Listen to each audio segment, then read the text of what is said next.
Bien. Merci beaucoup d'être venu. Sans plus tarder, je veux laisser la parole à notre cher ami Bakary. Monsieur Marega. Mesdames et messieurs, chers compatriotes de la diaspora guinéenne, chers amis, c'est avec un réel plaisir que je vous souhaite la bienvenue ici au Franca, un lieu symbolique d'engagement et de valeurs républicaines. Nous sommes réunis ici aujourd'hui pour accompagner une dynamique forte et porteuse d'espoir, la candidature de notre frère, cher ami Daouda Kanté, aux prochaines élections législatives au compte de la diaspora guinéenne. Daouda Kanté, pour l'avoir connu, incarne un engagement sincère, une connaissance profonde de la réalité de la diaspora et une volonté affirmée de servir avec responsabilité et intégrité. À travers sa candidature, c'est la voix de la diaspora que nous voulons voir pleinement représentée dans les instances décisionnaires nationales. Cette rencontre est un moment de mobilisation, de dialogue et de rassemblement. Ensemble, au-delà des différences, nous affirmons notre attachement à une Guinée démocratique, inclusive, ouverte à toutes ces forces vives, y compris celles de l'extérieur. Je vous remercie pour votre présence et votre engagement et souhaite un plein succès à cette dynamique collective. Vive la diaspora guinéenne engagée. Plein succès à la candidature de notre cher ami Daouda Kanté. Je vous remercie. Je passe la parole à mon grand frère, notre doyen, M. Ika, qui va clôturer cet accueil. Merci beaucoup. Merci beaucoup. Merci Marega. Bon, merci Marega pour commencer. Donc, à la délégation de Lille, M. Marega a présenté Daouda. Donc, il a fait une brève connaissance de Marega pour ceux qui ne le connaissent pas, et de Daouda. Donc, moi, je voudrais vous souhaiter la bienvenue parce que depuis hier à 22 h, vous êtes sur pied. Vous avez traversé toute la France toute la nuit pour venir ici.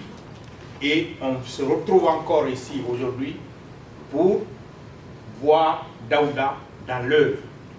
Donc, avant peut-être de lui donner la parole, on va faire comme d'habitude dans toutes les rencontres associatives.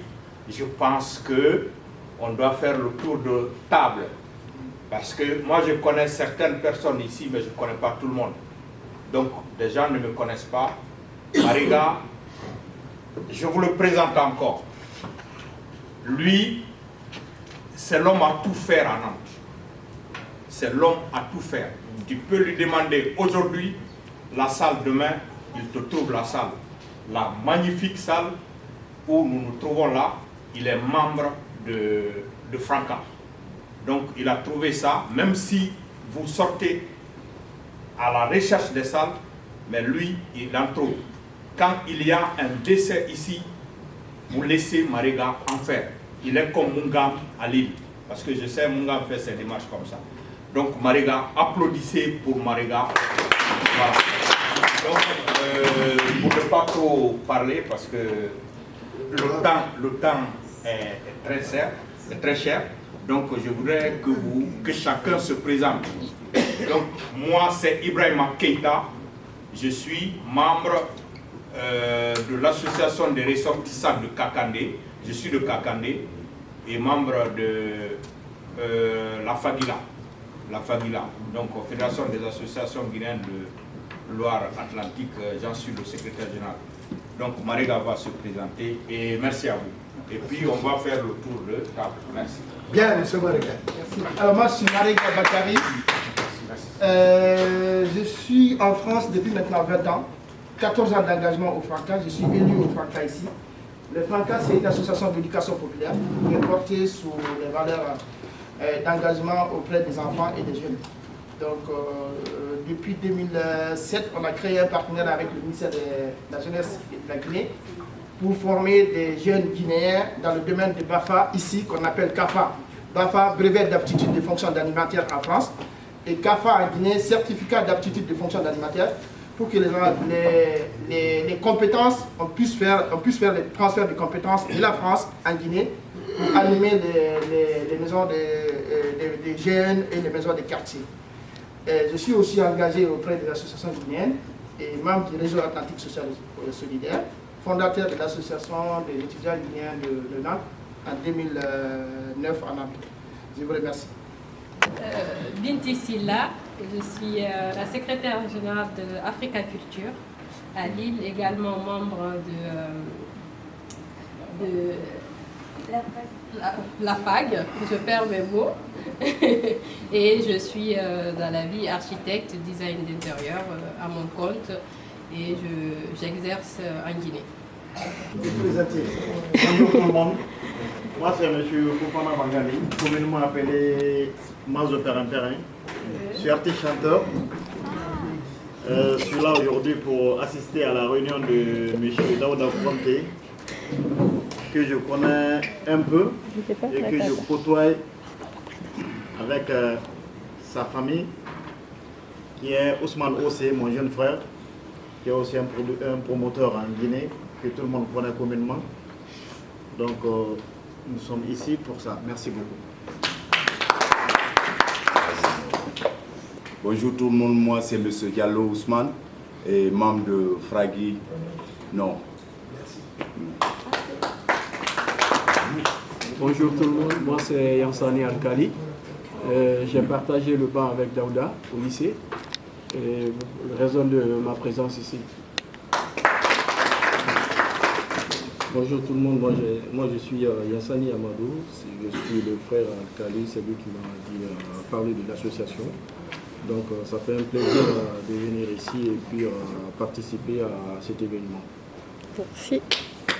Bonjour tout le monde, c'est Kiaté Baema, membre de Fragui Nord de Lille. Bonjour, moi c'est Daouda Bangoura. Je suis membre de l'association Fragui Nord de Lille et je suis travailleur social à l'association EOL à Lille. Bonjour, moi c'est Kamara Issa, membre de la Fragui. Moi c'est Kamara Maurice Soufre. Je suis venu membre de Fragui et accompagne Daouda à sa lutte politique pour qu'il soit député pour représenter le diaspora guinéen au sein de la communauté. Ce que nous connaissons la Guinée et notre patrie, et je l'accompagne vivement. C'est la région où je me suis déplacé pour venir l'accompagner.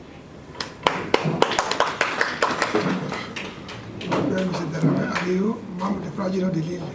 Moi c'est Diallo Paté, je suis membre d'Africa Culture et président de la Sécurité Corporate d'Agence.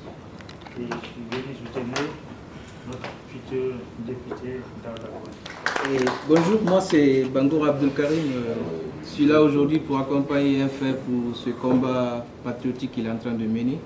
Donc c'est pour ça que je suis là aujourd'hui.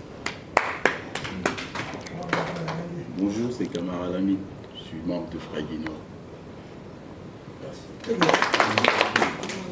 Bonjour, Madame Kamara Fatoumata, directrice Chepetima International. C'est avec amour, joie que je suis là aujourd'hui pour soutenir Daouda Konté. Madame Lama, Anne-Marie Suzanne, je suis membre de l'association forestière de la diaspora de Lille et je suis la maman de Daouda.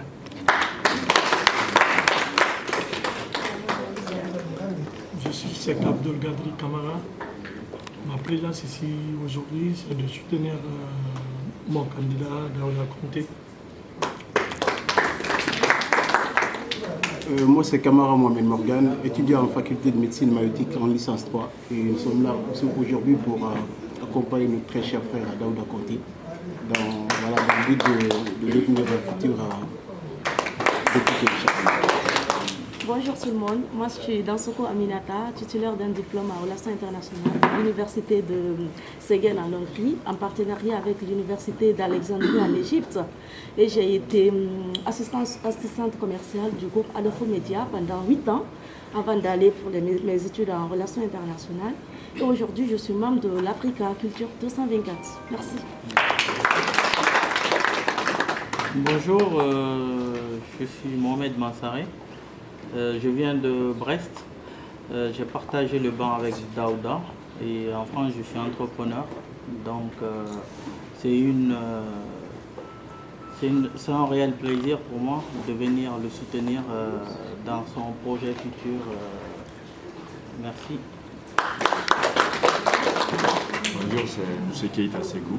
Je suis venu participer au soutien de M. Daouda comme député. Bonjour, je m'appelle Kadiatou Noba, je suis là pour Daouda Conté et c'est tout. Voilà, moi c'est Catherine Canesson, la toubab de service, n'est-ce pas? Donc, que dire, je fais partie d'Africa Culture et je crois que je suis vice-présidente de la Solidarité Internationale. Après, l'un l'autre, on est dans les associations l'un de l'autre. On s'est rencontrés en 2023, on a les mêmes valeurs, donc on se partage, on s'aide. On est là l'un pour l'autre. Merci beaucoup. Et quant à moi, c'est M. Bangoura Mohamed, connu sous le nom de Mungam, majoritairement. Le président actuel de FAG, vice-président de Fragui Nord dans son ensemble. Je suis là pour M. Conté Daouda, l'homme qui a une valeur exponentielle. On ne peut pas finir d'apprécier ce grand homme. Et si je suis là, pas pour autre chose, c'est pour accompagner notre futur député.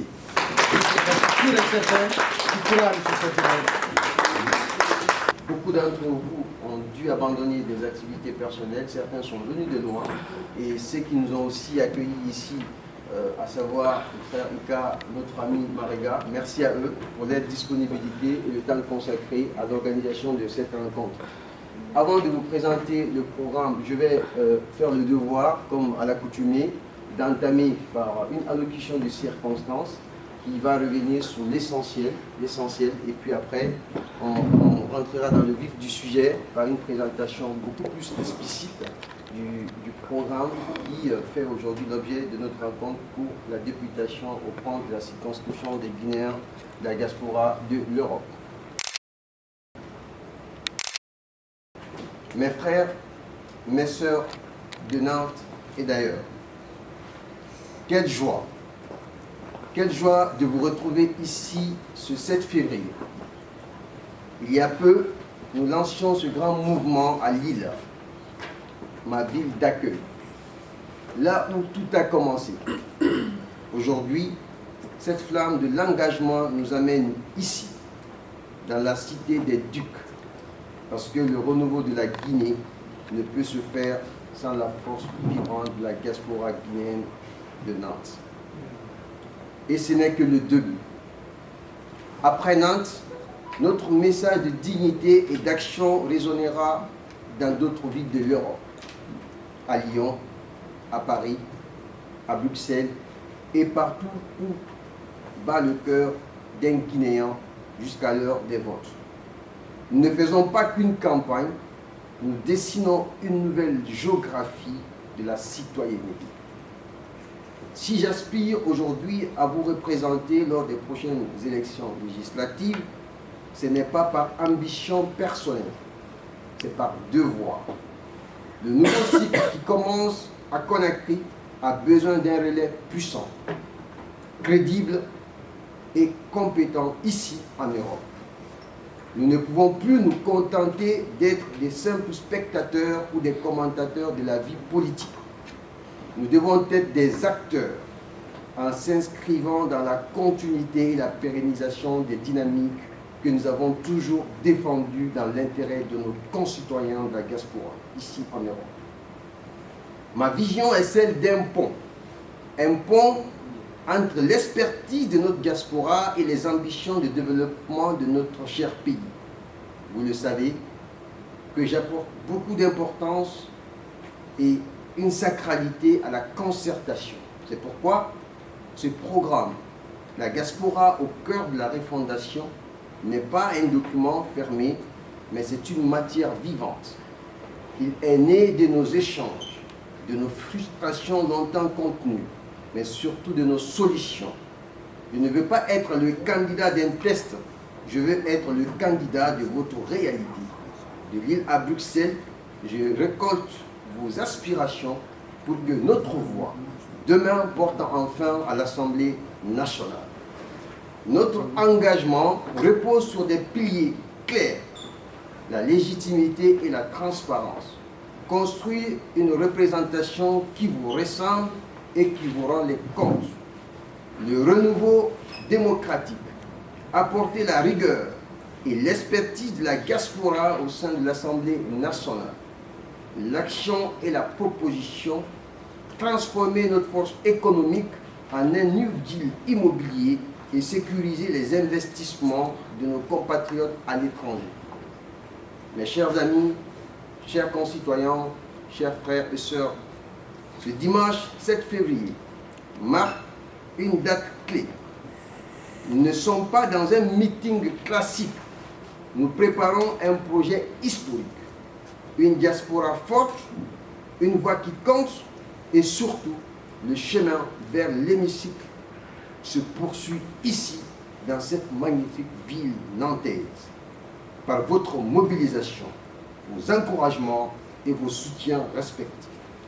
Ensemble, bâtissons une représentation digne pour que la diaspora guinéenne d'Europe soit enfin reconnue à sa juste valeur.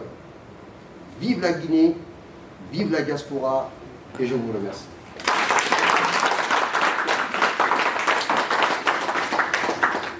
Sans plus tarder, je vais me faire le devoir et l'exercice de vous présenter de façon succincte le programme Tous pour d'ici, qui est un programme de pacte de confiance et de pacte de solidarité inclusif. Vous avez de façon détaillée chaque ligne de ce programme qui s'articule en 5 points majeurs. Je vais essayer au fur et à mesure de vous présenter ces 5 points, de vous décliner les points essentiels de ce programme et par la suite, je vous laisserai la parole comme on l'a fait à Lille et comme on le fait de façon continuelle pour que vous puissiez poser vos questions, apporter des éclaircissements, des suggestions et toute idée qui peut venir enrichir ce programme qui reste encore pour l'instant un projet de société qu'on va amender, enrichir avant de faire le dépôt officiel de notre candidature. Nous avons déjà un lien en ligne, un lien Google Form qui permet à tout citoyen de faire sa contribution à ce programme-là. Pour l'instant, c'est la version actualisée des idées reçues de Lille qu'on a intégrées dans la version initiale. Et pour ceux qui veulent rejoindre notre groupe de travail, les pôles techniques ou thématiques, vous avez un QR code, tous pour d'ici, vous pouvez flasher après pour intégrer le groupe. Sans tarder, on va commencer à vous présenter le programme. Encore une fois, merci à tous et à toutes d'être venus. Pour ce qui est du programme, dans la partie introductive, nous avons décliné en fait l'objectif du programme. Un objectif clair qui consiste à faire en sorte que chaque Guinéen d'Europe soit un citoyen à part entière. Et ce qu'il faut retenir, c'est que dans notre vision, notre perception, nous considérons que la diaspora est le 13e poumon de la Guinée. Et parce que, vous le savez autant que moi, la diaspora a toujours été considérée comme une caisse de résonance économique, mais nous pensons qu'au-delà de ce rôle, que la diaspora est le 13e poumon de la Guinée. Et c'est un concept que nous développons de façon plus large dans le document que vous avez. Donc, comme je le disais à l'entame, nous avons 5 axes. Le premier axe, c'est l'axe citoyenneté et institution. L'objectif et l'enjeu de ce axe consiste à faire entendre la voix de la diaspora de l'Europe à Conakry. c'est une main tendue des nouvelles autorités, parce que ça c'est une première dans notre République, que les Guinéens de la diaspora puissent avoir un siège à l'Assemblée nationale. Ça n'a jamais été fait. Or, lors de la transition, nous avions eu la possibilité d'avoir des représentants au CNT. Et là, c'était d'ailleurs beaucoup plus conséquent, parce qu'on avait des représentants de France, des représentants de différents pays. Le schéma a changé. Cette fois-ci, il s'agit d'avoir des représentants par continent. Comme on dit, le travail n'est pas facile. On a encore du chemin à parcourir, mais nous croyons en notre potentiel. Nous croyons en fait à notre base, en tout cas électorale, et nous croyons que nous avons toutes les possibilités de pouvoir en tout cas remporter cet électorat-là. Pourquoi je vous dis ça? Parce que contrairement en fait à la configuration du CNT cette fois-ci, il y aura un seul siège pour toute l'Europe. Donc un seul député pour toute l'Europe. Ça c'est une information que j'ai reçue de façon claire récemment, parce qu'il y a eu une visite récente de la directrice générale de l'élection qui était en France, à Paris. Donc j'ai eu des échanges avec le personnel de l'ambassade où j'ai eu cette information-là. Je l'avais déjà eu à travers le président du groupe parlementaire du CNT des affaires étrangères, ce soir Iketa, mais j'ai eu la confirmation récente parce qu'il travaillait sur les statistiques, nombre de diaspora en Europe pour voir combien de sièges il pouvait en fait attribuer aux différents continents. Donc vous comprendrez avec moi, vous conviendrez avec moi que ce n'est pas gagné d'avance. Mais rien n'est perdu. Parce qu'on part d'un acquis pour se lancer dans cette campagne-là, dans cette dynamique-là. Il y a déjà un travail fait pendant les 15 années qui nous permettent, en tout cas, de penser qu'on a cette légitimité de pouvoir aller conquérir ce pouvoir. Parce que le pouvoir se conquiert, il ne se donne pas. Donc, moi je suis convaincu en tout cas, je suis très convaincu que nous avons toutes les possibilités de remporter ce siège-là. Ça, il n'y a même pas de doute. Maintenant, il faut travailler, donc un siège, et l'objectif pour nous donc c'est d'être le représentant de la diaspora en Europe pour faire entendre la voix de notre diaspora. Sur les questions de citoyenneté, l'un des premiers objectifs, même si ça existe aujourd'hui, c'est de permettre de pérenniser le vote de la diaspora guinéenne. Parce que ça avant, ce n'était pas quelque chose qui existait vraiment, c'est maintenant que ça commence à venir.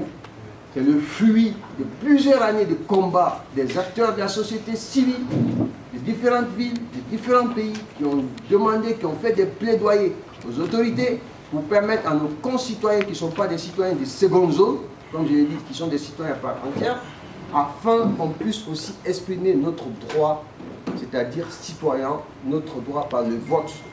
Et depuis peu, les autorités guinéennes ont été audibles à ce message. C'est pourquoi, comme vous le constatez, dernièrement, nous avons maintenant les bureaux de vote dans différentes circonscriptions de l'Europe. Moi, pour la petite histoire, en 2011, j'étais étudiant, il n'y avait pas de bureau de vote à Lille. Je me rappelle que mes pères d'alors se battaient pour que nous puissions avoir un bureau de vote à Lille pour les recensements, les enrôlements.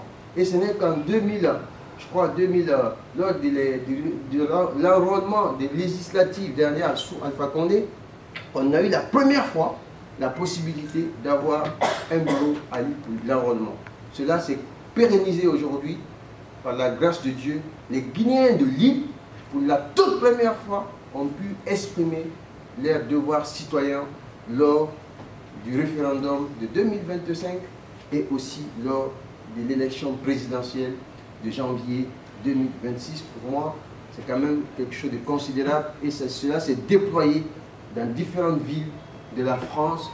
D'ailleurs, je pense qu'il y a eu au moins 9 villes de la France qui ont eu des bureaux de vote. Ce n'est pas rien parce que pour l'Europe, la France reste le poumon, reste le cœur. C'est vraiment la base électorale au niveau de l'Europe. Donc notre objectif, c'est de faire en sorte qu'il y ait une inscription automatique de nos concitoyens à partir des recensements consulaires. Parce qu'il y a eu beaucoup de difficultés qu'on a constatées lors de l'enrôlement. Ils ont exigé que les gens puissent fournir un certain nombre de documents qu'ils n'avaient pas. Donc, alors que tout citoyen guinéen inscrit déjà à l'ambassade doit normalement automatiquement être reconnu comme tel et pouvoir bénéficier de ce droit de vote. Donc l'un des objectifs éventuellement au sein de l'hémicycle consistera à faire valider cela. La deuxième chose, c'est sur le poids politique. Comme je l'ai dit, on n'avait pas de siège à l'hémicycle. Aujourd'hui, on va en avoir un seul siège, alors que la diaspora guinéenne est très considérable. On minimise aujourd'hui le poids géographique de la diaspora guinéenne. On est très considérable.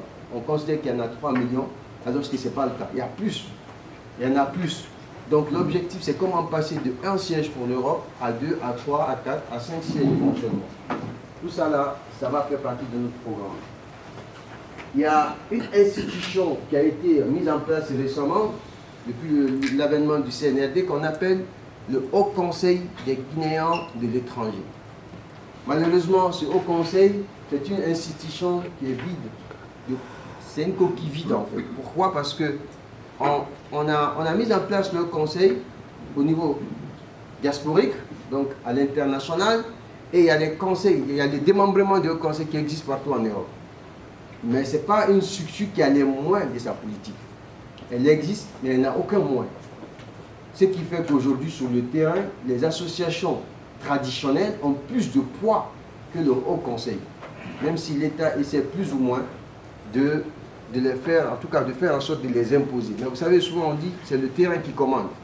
Quand il y a une structure parallèle qui a plus de moyens financiers, plus de moyens, c'est-à-dire d'ancrage social, il est très difficile de pouvoir exercer de façon beaucoup plus autonome et efficace. Donc notre objectif, c'est de faire en sorte que ce Haut Conseil-là puisse être doté de moyens suffisants, propres, qui lui permettent de faire la mise en œuvre de son plan d'action qui peut venir en appui au rôle ou être complémentaire au rôle des associations guinéennes partout en Europe. Et c'est une structure qui est rattachée au ministère des Affaires étrangères.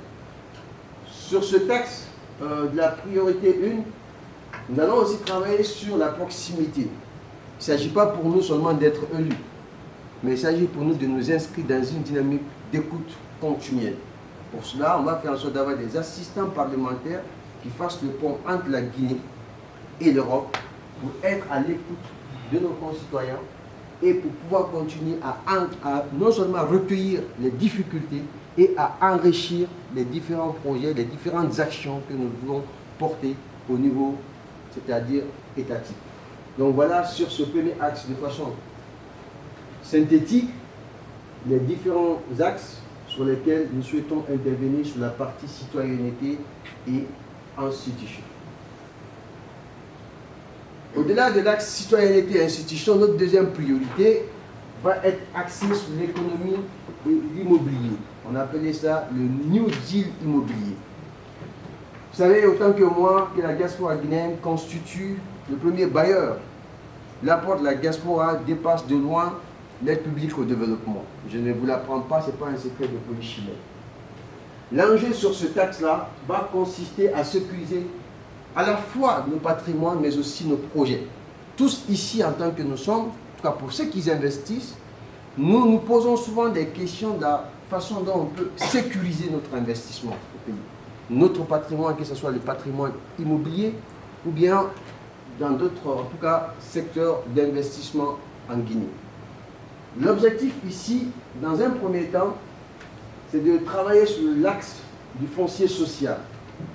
La dernière fois, on a parlé de ça à Lille, on n'avait pas inclus ce projet pilote de 100 hectares. Je vous expliquerai, cette fois-ci, on l'a intégré parce que justement, à l'issue de cette rencontre, une personne de bonne volonté nous a approché et a souhaité qu'on travaille sur ces axes-là. Il a beaucoup aimé les idées qui ont émergé du projet c'est-à-dire de la banque d'habitation, de la sécurisation du foncier, entre autres, parce que le foncier reste aujourd'hui l'un des problèmes majeurs de la diaspora, au-delà du problème de transfert de fonds. Donc, l'objectif, c'est de travailler sur le foncier en lien avec les autorités de tutelle, le ministère des Affaires étrangères, le ministère de la Justice. Nous avons la chance aujourd'hui d'avoir quelqu'un au ministère de la Justice avec qui on a de très bons liens pour que la problématique du foncier pour la diaspora, à travers la création d'un guichet unique diaspora, puisse être mise en place et qu'on puisse résoudre de façon substantielle ce problème foncier au niveau de la diaspora. Au-delà de la sécurisation et de tous les process qui vont s'inscrire dans ce cadre, nous voulons aider ceux qui veulent investir à mettre en place des projets pilotes en lien avec les partenaires immobiliers, en lien avec les investisseurs du secteur immobilier. Et ce projet pilote va commencer de façon objective par la mise à disposition d'un domaine de 100 hectares viabilisé avec tous les documents disponibles pour les personnes de la diaspora et les fonctionnaires, parce que même si on est député, on est député d'une circonscription, mais on agit dans l'intérêt national, qui veulent acquérir une propriété. Donc l'idée, c'est de mettre ces domaines-là à disposition des personnes les plus modestes, voilà, qui n'ont pas la capacité de s'acheter un terrain. Voilà. Donc ça va être des terrains qui vont être vendus sur une période de 36 mois maximum. Donc nous, à travers ce projet-là, on va les aider à ce qu'ils puissent obtenir un domaine à Dubreka. C'était en relation à Dubreka. Un domaine, c'est un projet pilote. Donc l'objectif, c'est qu'on va faire les 100 parcelles. Voilà. Si parmi vous, par exemple, il y a des gens qui sont intéressés par ce projet, on pourra en parler. On va mettre à disposition les 100 parcelles, mais on ne peut pas donner. Tu veux acheter la parcelle, on te donne une parcelle. Si tu as un enfant, tu peux acheter pour ton enfant, ainsi de suite, mais on met la parcelle au nom d'un individu. L'objectif de cette mesure consiste à lutter contre la cherté, c'est-à-dire des terrains en Guinée. Parce que vous savez autant que moi, quand on passe par des intermédiaires, le prix d'un terrain qui coûterait par exemple 10 millions, passe de 10 millions à 50 millions. L'objectif consiste à lutter plus ou moins contre cette pratique-là et à faciliter l'accès au domanial, c'est-à-dire à la diaspora et aux fonctionnaires qui ont des revenus modestes, au-delà du processus de sécurisation. Et dans la même perspective, l'idée serait de mettre en place une banque autant pour moi de l'habitation avec un taux préférentiel pour la diaspora. Le rôle de cette banque va consister à servir d'interface entre la diaspora et toutes les personnes qui ambitionnent d'investir dans le secteur immobilier, donc pour faciliter l'acquisition de prêts et l'achat des domaines, comme je le disais tantôt. Et cela va toujours continuer par, dans une autre mesure, sur la question de la protection des droits, par une cellule dédiée pour sécuriser donc ces titres fonciers-là, donc par une cellule de protection juridique. Et pour terminer sur ce taxe-là, dans la partie investissement, on va faire en sorte de mettre à taux zéro les taxes douanières pour le matériel, les matériels des professionnels et des entreprises. Toutes les personnes qui veulent investir en Guinée, l'idée c'est de mettre en place ce mécanisme, ce dispositif, pour les faciliter en tout cas l'entrepreneuriat. Vous comprendrez au fur et à mesure que je fais cet exercice, qu'on essaye franchement d'être beaucoup plus objectif. Voilà, en essayant d'englober, parce que les problèmes de la diaspora sont énormes, en essayant d'englober tout ça, franchement, en des dispositifs phares, essayer d'être pragmatique et essayer de s'atteler à l'essentiel. C'est sur un mandat, et on ne peut pas faire tout en un mandat, et il y a des choses qu'on peut envisager de faire, entamer, ne pas terminer, mais l'idée, c'est vraiment de faire tout ça de façon objective. Donc c'est sous l'aspect, cette fois-ci, social, de solidarité de la jeunesse. Parce que la jeunesse, c'est le trésor de notre société, c'est un pilier essentiel du développement. Donc l'enjeu ici, c'est un enjeu humain et de l'administration. Voilà. Et la première mesure ici, c'est la question de la décentralisation et de la dématérialisation. Tout de suite, j'en parlais avec le frère Pétard. C'est la même problématique qu'on a à Lille. Depuis très longtemps, on s'est battu à avoir un consulat. Aujourd'hui, les Guinéens n'ont pratiquement pas de consulat dans nos différentes villes de province. Mais il faut quand même comprendre qu'il y a eu des évolutions qui ont été faites.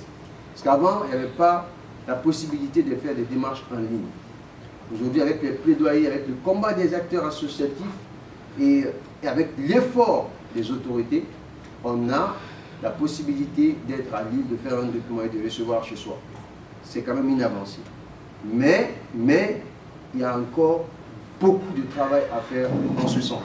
C'est pourquoi nous souhaitons que ce projet de e-consulat vienne en appui au dispositif déjà de dématérialisation existant, voilà, et qu'il y ait un guichet unique numérique et d'envoi postal des passeports, mais pas que, de tous les autres documents. Parce qu'aujourd'hui, quand vous faites une demande, vous savez qu'il y a des passeports, par exemple, vous êtes obligé d'aller à l'ambassade de récupérer. Certains documents, vous êtes obligé de partir par peur de les perdre, surtout quand vous êtes dans une situation d'urgence. Donc l'objectif, c'est de renforcer vraiment la dématérialisation. C'est un volet administratif, c'est aussi un volet social pour faciliter les démarches de concitoyens. L'autre axe de ce point, c'est la protection sociale. Là, on en a parlé la dernière fois à Lille, on avait parlé de protection sociale, mais la question a été posée sur la retraite et les ASPA. Donc l'idée, c'est comment faire le pont entre la caisse guinéenne et les acquis européens pour que la protection sociale Guinée-Europe, notamment des personnes âgées de dernière génération, puissent pouvoir bénéficier des sécurités sociales optimales et surtout quand ils sont ici, sans qu'elles ne perdent aussi tous les acquis de toutes les années de travail effectuées en Guinée.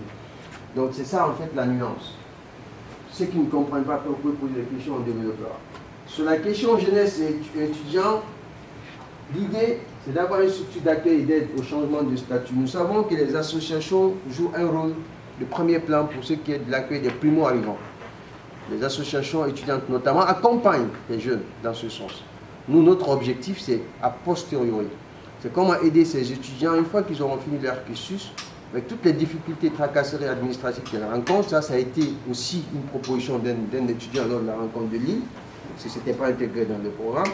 Comment faire en sorte, à travers les permanences juridiques que nous mettrons en place, les aider, et en lien avec les associations locales qui interviennent sur ces questions-là, les aider à faciliter aussi à travers des conventions bilatérales ou multilatérales qui permettent à ce que ces étudiants-là puissent avoir une facilité de changement de statut pour ceux qui veulent changer de statut pour acquérir de l'expérience pendant un moment en France avant de retourner dans leur pays d'origine. Donc c'est ça l'essence de ce point-là. Et la sécurité, soutien psychologique et la lutte contre les violences conjugales. Alors là aussi, c'était une proposition de nos sœurs de Lille qui ont évoqué ce point. On a trouvé très pertinent de l'intégrer dans le programme. Vous savez que les questions du genre sont des réalités partout dans le monde, et particulièrement ici en Europe.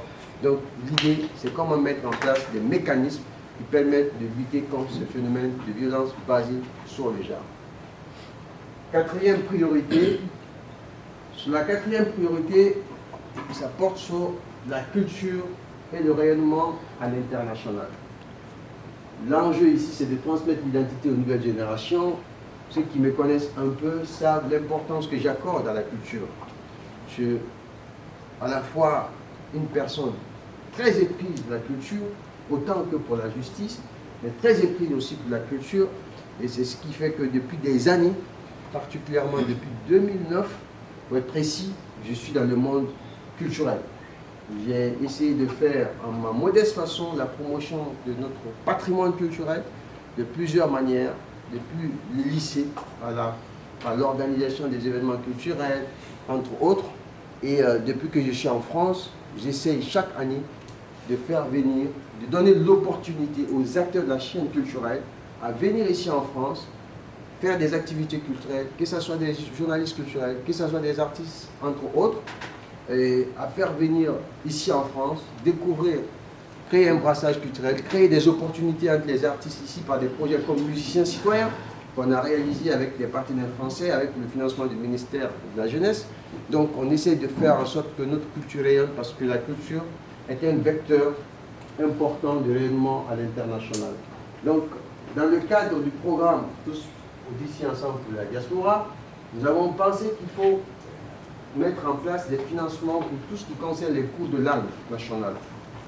Nous avons des associations ici, aujourd'hui, qui accompagnent les jeunes, vous voyez, à préserver nos langues. Et l'une des meilleures façons de transmission de la culture, c'est par les langues locales. Nos enfants qui naissent ici, ou qui grandissent ici, très souvent, malheureusement, n'arrivent pas à maîtriser les langues locales. À travers un financement, un appui aux associations et des cours qu'on peut mettre en place, vous voyez, il y a aujourd'hui une direction qui est consacrée aux langues nationales au pays. Ça va nous permettre justement de renforcer l'enseignement des langues nationales aux enfants issus de la diaspora. Parce que ce n'est pas tout le monde qui a la chance d'envoyer ses enfants régulièrement au pays. Ceux qui ont cette chance, ils arrivent plus ou moins à maîtriser la langue locale. Et au-delà de la langue locale, transmettre aussi les valeurs de notre identité culturelle. C'est ça vraiment le cœur de ce cadre d'école du patrimoine.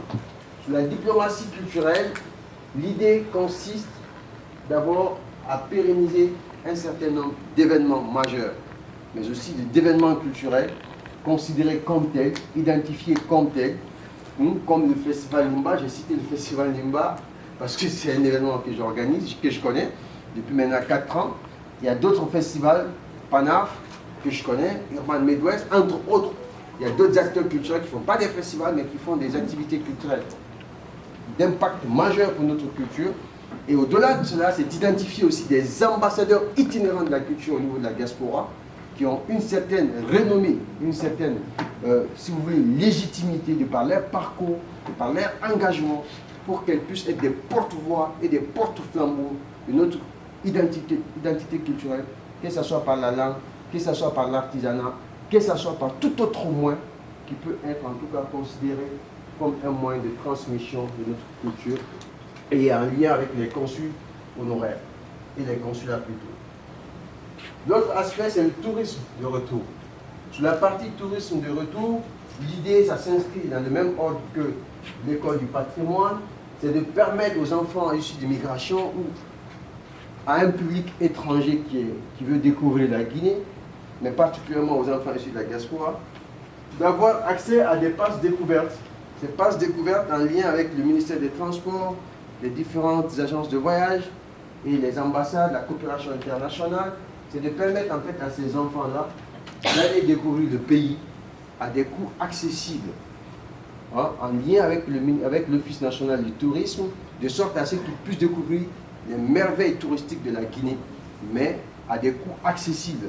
Voilà, ça, si vous lisez le document, vous verrez, l'idée c'est d'avoir des billets d'avion moins chers par exemple, sur des périodes spécifiques, en partenariat avec les agences de voyage, ça c'est des choses qui sont possibles, et en partenariat avec les ministères de tutelle, pour permettre en fait aux familles de la diaspora de pouvoir envoyer leurs enfants en Guinée, parce que envoyer un enfant en Guinée pour faire ses vacances, ça coûte cher, mais dans un cadre de découverte touristique. Donc c'est ça le programme Passe Découverte. Pour terminer sur ce volet, il y a la partie unité, on appelait unité, consiste à la mutualisation des associations pour des projets d'envergure. Encore là, c'est une idée qui a émaillé lors de la rencontre de Lille pour certains observateurs qui ont considéré qu'il y a une pléiade d'associations guinéennes en France et qui considèrent que parfois cela participe d'une certaine façon à avoir moins d'efficacité sur certaines actions. Donc l'idée, ce n'est pas de dire aux associations d'arrêter ce qu'elles font. L'idée, c'est de créer aussi, cela consiste en fait, cette partie qui est axée sur l'unité. Et enfin, le dernier point, la dernière priorité, qui porte cette fois-ci sur l'expertise, la mobilité, qu'on appelle le brain gain. Le brain gain, ça veut dire tout ce qui est lié au renforcement du capital humain, à la valorisation du capital humain. Sur ce axe-là, l'enjeu c'est de valoriser les compétences au pays. Et comme vous le savez, ou pour ceux qui ne le savent pas, et récemment, les autorités guinéennes ont mis en place un programme qu'on appelle le PRODEIC. Le PRODEIC est un projet qui a été financé, cofinancé par le ministère des Affaires étrangères, en lien avec les Nations Unies et avec le partenariat de nos ambassades. Ce programme-là a permis d'identifier, en tout cas d'entamer l'identification des compétences guinéennes de la diaspora. D'ailleurs, si vous ne connaissez pas ce programme, c'est le moment de vous en parler. Que vous soyez entrepreneur, que vous soyez en fait une personne ayant une expertise, des compétences dans un domaine spécifique, l'objectif du PRODEIC, c'est d'avoir un vivier de talents guinéens afin qu'on puisse donner des opportunités à nos concitoyens et les donner des marchés pour ceux qui concernent les entreprises, plutôt que d'aller chercher des expatriés dans des domaines spécifiques et faire en sorte que ces talents-là soient valorisés au pays. Donc ce programme, en quelque sorte, sur cette partie-là, s'inscrit dans cette dynamique. Donc l'objectif, c'est de mettre donc une plateforme expertise Guinée qui connecte les talents aux besoins de l'État. Voilà, ça s'inscrit un peu dans cette dynamique-là, qui est déjà une initiative existante, mais on est en lien avec le responsable du PRODEIC, la personne qui porte le PRODEIC, on est déjà en lien, on travaille dessus ensemble. L'idée, c'est de venir enrichir ce programme de PRODEIC et d'autres mesures de ce type-là qui existent ou qui pourront exister. L'autre aspect, c'est le statut de résident temporaire. Parfois, les gens ne savent pas quel est le point de chute, le repère pour aller en Guinée. L'objectif de ce statut-là, c'est de permettre en fait aux gens qui veulent rester ici, travailler ici et avoir un pied en Guinée. Donc, de permettre d'avoir des missions temporaires avec un statut de résident qui les permettront d'aller par exemple travailler en Guinée 3 mois, par exemple, 1 à 3 mois, et de revenir continuer les activités ici en fonction des besoins du terrain exprimés au niveau étatique ou au niveau des entreprises. Donc tout cela va participer justement à prendre des billets dans ce répertoire de talents et à mettre à disposition de l'État ou des partenaires institutionnels. Et l'autre aspect, c'est la reconnaissance automatique des équivalences Europe-Guinée. Ça, je pense que c'est quelque chose qui existe déjà, mais qui nécessite encore un renforcement. Et enfin, l'aide au retour, on appelle les livrets retour et réussite, logement et scolarité, consiste à encourager le retour de nos compétences au pays en mettant en place, comme d'autres pays l'ont fait, au Rwanda, par exemple, ou en tout cas au Maroc, récemment, mettre en place une véritable politique, qui incite et exhorte nos concitoyens qui ont des compétences à retourner au pays et à être au service du développement. Même si on peut être aussi à l'étranger et être utile à son pays aussi, comme certains d'entre vous, beaucoup d'ailleurs le font. Donc, pour terminer, pour ce qui concerne le programme, je peux continuer Catherine, c'est ce qu'on avait à vous présenter, et comme je le disais en entame, c'est un programme de contrat de confiance, c'est un programme que nous bâtissons ensemble, et l'autre aspect, ce n'est pas une promesse, c'est un engagement qu'on ne peut réussir qu'avec votre soutien, qu'avec votre appui, qu'avec votre vote, et tout cela basé sur la redevabilité, la transparence et la fidélité à la base. Pourquoi je parle de fidélité à la base? Il ne s'agit pas d'être élu pour oublier. Ce qui nous ont permis d'atteindre cet objectif, c'est qu'on continuera à travailler ensemble et à mettre en place un mécanisme de suivi, d'évaluation périodique qui va nous permettre tous d'être des acteurs du changement. Encore une fois, merci avec tous pour d'ici, la diaspora qui gagne et c'est la Guinée qui avance. Merci beaucoup.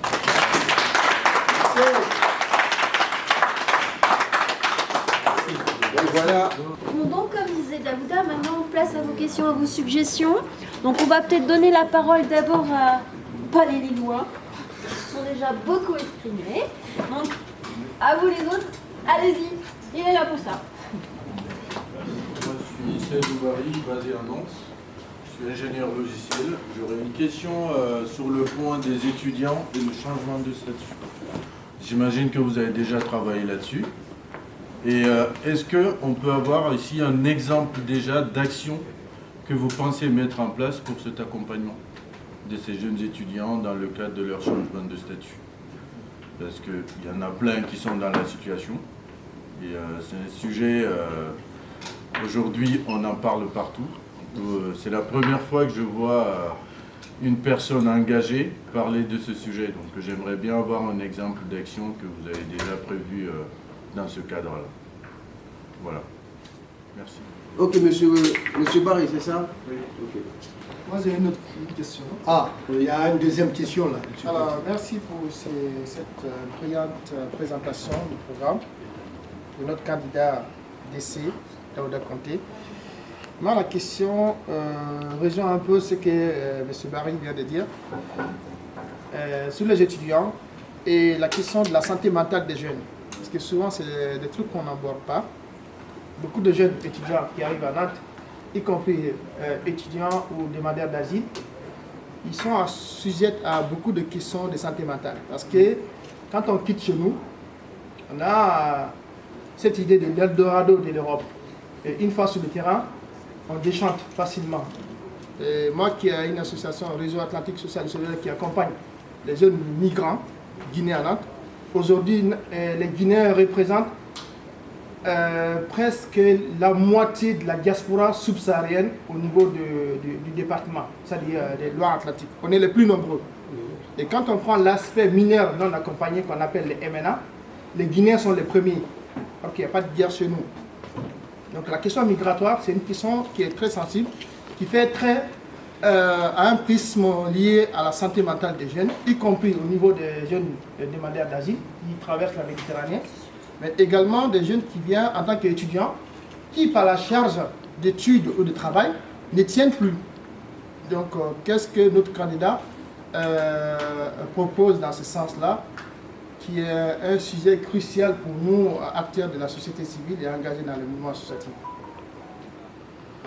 Donc vous avez parlé de l'unicité des candidats à la députation en France, et quelque part vous avez parlé aussi des remplaçants des candidats, c'est-à-dire alors qu'on ne parle qu'un seul député, est-ce qu'il y a une possibilité d'avoir des suppléments de ces députés-là?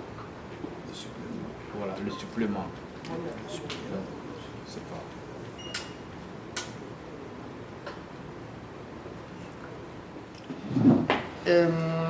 La question des jeunes binationaux nés en France, c'est des questions qu'on n'en parle pas beaucoup. J'ai vu que dans son programme, il y a la mobilité des jeunes.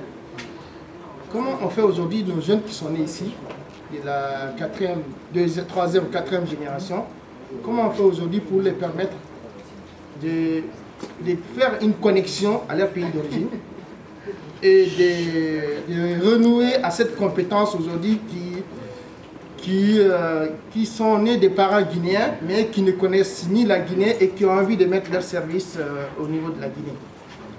Parce que c'est une question cruciale aujourd'hui qu'il faut tenir compte au vu aujourd'hui de la fuite de cerveau. Beaucoup de jeunes Guinéens diplômés aujourd'hui quittent la Guinée. Aujourd'hui, nous aussi, on a des binationaux là qui ont des compétences, qui veulent valoriser au niveau de la Guinée. En tant que futurs députés, quelle action il pourra mettre à ces jeunes binationaux, pour que ce soit des joueurs, que ce soit des gens dans le domaine plomberie, électricité aujourd'hui, parce que ce n'est pas des diplômés qui manquent en Guinée. C'est des jeunes techniciens qui nous manquent aujourd'hui. On a mis des plombiers, des électriciens, des peintres, des gens qui sont dans le domaine en tension ici, qui peuvent aussi servir en Guinée. Comment notre candidat peut faire le pont entre ces jeunes-là? La dernière question... Il faut faire des recommandations aussi. Comment faciliter l'intégration des diplômés dans le domaine de l'architecture et des jeunes guinéens qui sont venus ici, qui ont fait des études architecturales, qui ont fait des études de médecine et de santé.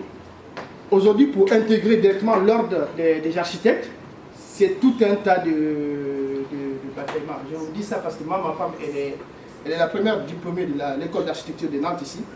Elle a du mal, ça fait plus de 5 ans maintenant, elle court derrière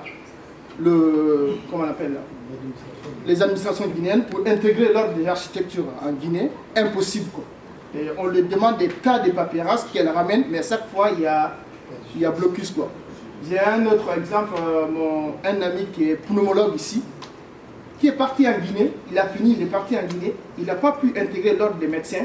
Aujourd'hui, il est retourné et la France qui a voté il y a 10 ans en arrière le numerus clausus, aujourd'hui, il n'y a plus de médecins. Beaucoup de médecins partent à la retraite. Ils partent en Afrique pour aller récupérer des médecins africains. Lui, aujourd'hui, il est spécialiste à l'hôpital de Strasbourg et la Guinée le rejette et la France l'accueille. Comment on peut pallier à ces manquements? Bon. Ouais. C'était la dernière question. Oui, j'ai une dernière question à M. Conté. Et concernant une couche vulnérable, comme Mariga et moi aussi, on fait des fois des interprétariats dans nos différentes langues.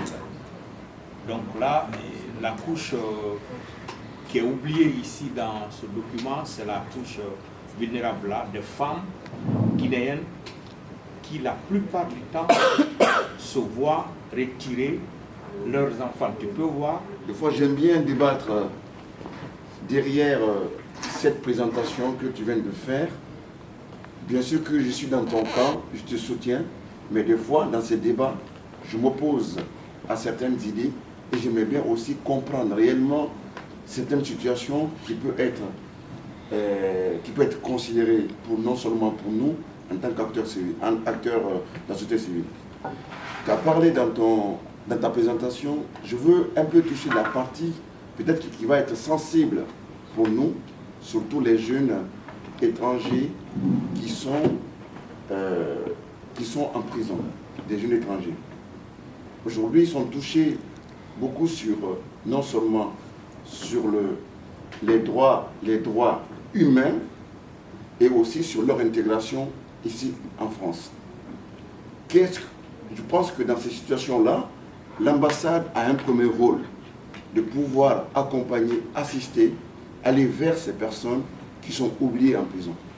Est-ce que, une fois que vous êtes député, qu'est-ce que vous pensez de cette situation isolée, sachant qu'on a beaucoup de Guinéens, on a beaucoup de jeunes Guinéens qui sont en prison? Merci. Très pertinent. Monsieur Barry, concernant la question des changements de statut, c'est une idée qui a été émise à la rencontre de l'île par un étudiant qui était à cette rencontre-là. On l'a intégré dans le programme parce qu'on a pensé que c'était un plaidoyer qu'il fallait prendre en compte, qui est factuel, qui est réel, d'une part, mais d'autre part, c'est parce que c'est une question que nous connaissons. Moi, j'ai été président des étudiants pendant des années. J'ai accompagné sur les questions administratives et juridiques depuis très longtemps. Et je connais ces questions-là. Pour partir d'abord de l'expérience. Souvent, quand les jeunes viennent, vous le savez autant que moi ici, la plupart du temps, ils sont focus sur les études, en tout cas pour ceux qui veulent étudier. Et ils pensent qu'à l'issue de leur formation, ils ont une certaine facilité de changement de statut. Mais ils sont heurtés à la réalité du terrain selon le type de diplôme. Donc, selon certaines formations en tout cas. Il y a des corps de métier, des corps de formation, tout ce qui est informatique, technique, c'est pas assez compliqué. C'est pas assez compliqué en général. Parce que même dans ces cas de figure, parfois il y a des difficultés. Donc pour partir de l'expérience, moi j'accompagne beaucoup d'étudiants, beaucoup de jeunes étudiants, ok, pour lesquels on a pu en tout cas obtenir des changements de statut là où ils n'arrivaient pas à le faire. Donc notre objectif c'est quoi? Dans la mise en œuvre de notre programme, c'est de partir de toute l'expérience avec cette boîte d'outils, d'idées qu'on a et de bonnes pratiques pour implémenter ces modèles-là dans les changements de statut. Parce que vous savez, les changements de statut, c'est comme les demandes de régularisation de titre de séjour, c'est au cas par cas, selon les situations. On ne peut pas aller sur un modèle global pour dire c'est ce qu'on va appliquer. Il faut prendre toutes les expériences, s'il y a des similitudes sur des cas spécifiques, essayer de les mettre en pratique pour espérer avoir en tout cas un résultat. Maintenant, ce qui va nous permettre de réussir ça en amont, c'est d'avoir un accompagnement juridique. Parce qu'il y a des démarches qui, parfois, on est obligé d'aller en contentieux, malheureusement. D'avoir donc une cellule juridique qui va accompagner ces jeunes-là au quotidien en lien avec les compétences diasporiques qui travaillent dans ce domaine, des avocats guinéens qui sont en France, et en lien avec les autorités diplomatiques. Donc l'idée, ce serait de mettre cela en place dans la protection des droits. Ça s'inscrit dans la ligne protection des droits des Guinéens de l'étranger. Donc c'est ça, franchement, l'ossature et le corps de cette activité-là. Donc notre idée consisterait donc à mettre en place cette cellule juridique-là et aller de modèle en modèle, de cas en cas, pour aider chaque Guinéen en fonction de sa situation spécifique à obtenir un changement de statut. Un jeune Guinéen qui arrive pour étudier en France, qui au fil de son parcours académique arrive à avoir, comme ils le disent, un ancrage plus important, des attaches familiales plus importantes en France, il a plus de facilité à changer son statut que quelqu'un qui n'a pas d'attache familiale. Vous savez de quoi je parle. Donc, pour ces cas de figure, souvent on n'a pas beaucoup de difficultés. Quelqu'un qui a étudié, qu'il ait pu finir ou pas ses études, son cursus académique, qui a un enfant, avec un étranger ou un Français, ou qui a tout simplement, j'ai envie de dire, peut-être une attache professionnelle plus forte, même si parfois côté professionnel, le changement de statut parfois est très compliqué. En fonction de ces cas de figure-là, on peut arriver facilement selon les cas de figure, parce que parfois il y a des gens qui remplissent les critères de changement de statut, mais qui ne savent même pas où commencer. Ou qui font la mauvaise démarche, qui fait qu'ils ont des refus. Donc c'est quand on examine les cas qu'on peut savoir, oui, ben, peut-être que vous n'avez pas fait la démarche qu'il fallait. Il fallait aller plutôt sur ce chemin-là que sur cet autre chemin. Donc nous, c'est ce mécanisme-là qu'on veut mettre en place, en partant de l'expérience, en partant de l'accompagnement que nous avons déjà effectué, qu'on continue encore d'ailleurs aujourd'hui à effectuer à l'endroit de beaucoup d'étudiants qui ont fini leur cursus. Au moment même où je vous parle, je connais au moins une dizaine d'étudiants qui ont leur master en France. J'en connais certains, ça fait 5 ans, ils n'ont pas de titre de séjour. Vous voyez, 5 ans. Mais parfois, c'est des situations où des personnes elles-mêmes, elles se mettent dans des complications administratives, de QTF, de ceci et de cela. Des complications qui font que même si on veut les aider, ça prend du temps. La procédure ici administrative, devant le tribunal administratif, minimum c'est entre 1 an et 2 ans. Donc c'est ça la complexité et la lourdeur administrative concernant les démarches, concernant les titres de séjour. Donc voilà un peu, de façon concrète et objective, les actions que nous voulons mettre en place. Donc je ne sais pas si ça vous convainc. Et puis si vous avez des idées aussi, n'hésitez pas, peut-être que vous avez votre propre expérience personnelle. Sur la question de M. Mariga, sur la question de la santé mentale des jeunes et des étudiants guinéens, voilà, il a parlé des stats du nombre de demandeurs d'asile, qui est vrai, et du nombre de mineurs isolés qui occupent la première place. 50% de Nantes, à Nantes, et les mineurs presque la première place. Comme je le disais tout de suite, encore là, sur la partie accompagnement, on a parlé de la partie cellule psychologique. L'idée, comme je le disais pour la partie juridique, c'est d'identifier les compétences. D'ailleurs, on en connaît certains. On connaît aujourd'hui des structures spécialisées dans l'accompagnement, dans ce type d'accompagnement-là, qui sont des professionnels du métier. En ce moment, je travaille particulièrement avec une Guinéenne qui a un groupe d'amis qui sont des psychologues formés ici, certains à Lille, qui travaillent à Paris, dans d'autres villes. L'idée, c'est de créer ce réseau-là pour pouvoir accompagner tous nos jeunes, pas qu'en France, parce qu'on est là pour l'Europe, et essayer de dupliquer ce modèle-là partout en Europe pour travailler en amont, même s'il y a des structures spécialisées qui accompagnent ces jeunes au niveau étatique français, mais c'est de voir nous, à notre niveau, à une échelle beaucoup plus restreinte, comment accompagner spécifiquement des jeunes qui ont des séquelles, comme tu l'as décrit, des séquelles inhérentes à l'immigration irrégulière, avec tout leur parcours, qui est un parcours très difficile.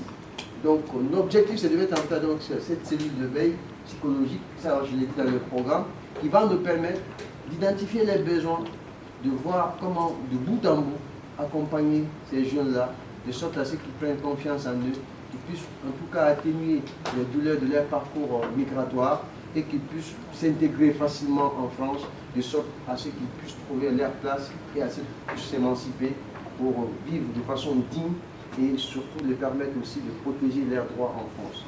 Donc c'est ce qu'on compte mettre en place et dans la pratique, les choses vont se développer parce que vu comme ça sur l'angle théorique, ça peut paraître beaucoup plus superflu, mais en tout cas c'est ce qu'on souhaite mettre en place pour la partie accompagnement psychologique, mais ce que vous dites c'est une réalité.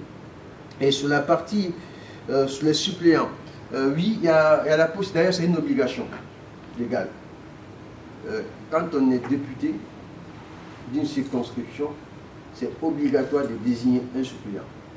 Quand on dépose la candidature, on ne peut pas poser sa candidature sans avoir de suppléant. Donc le jour que j'irai déposer ma candidature dans le comté, il faudrait que je mette le nom d'un suppléant. On appelle souvent en termes politiques le colistère. Donc il faut un colistère. Maintenant, vous savez, on est dans un schéma européen. Comme je vous l'ai dit, je ne vais pas être député que pour la France, ou pour Lille, ou pour Nantes. Je vais être député pour toute la France, pour toute l'Europe. Et je sais qu'il y a d'autres comme moi qui pensent à la même chose, qui ne se sont pas exprimés. Je vais vous faire une anecdote. Bienvenue à mon cher show. Et quand j'ai commencé à nourrir la réflexion pour être député, avant même les élections présidentielles, en partant d'un certain nombre d'éléments, je me suis dit, on a toujours dit qu'il faut attendre le bon moment pour se lancer. Il faut attendre le bon moment pour se lancer. Et ce bon moment-là, il ne vient pas.